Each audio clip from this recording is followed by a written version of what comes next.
The problem today is complex. It's very complex today. It is not a simple thing. So, for example, when we say about neo-fascism, its manifestations are also complex. Now, these what is called leftist weakening. Why leftist weakening? Internationally, not only in India, we are also claiming ourselves. I am not saying we are not communists. We are also communists, but there are many communists.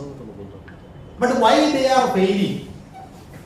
They cannot come to an understanding. I am not saying that unprincipled unity is possible. Some people are saying that we have to unite. We have to unite on what basis? Communists can unite only on the basis of ideological position. Without ideology, communism cannot exist. So we have to unite on the basis of ideological clarity. That is the main point.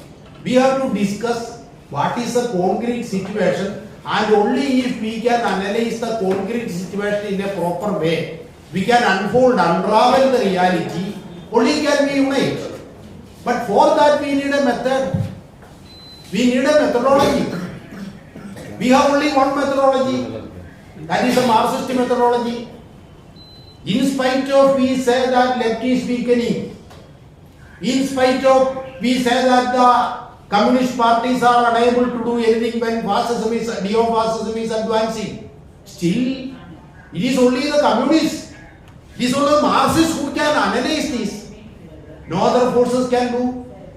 No other forces can properly analyze the laws of motion of capital, because it is Marxism that started analyzing capital. So capital has many transformations today.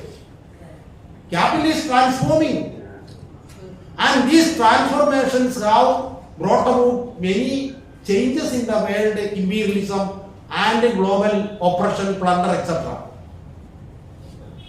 For example, many people are saying international industrial proletariat.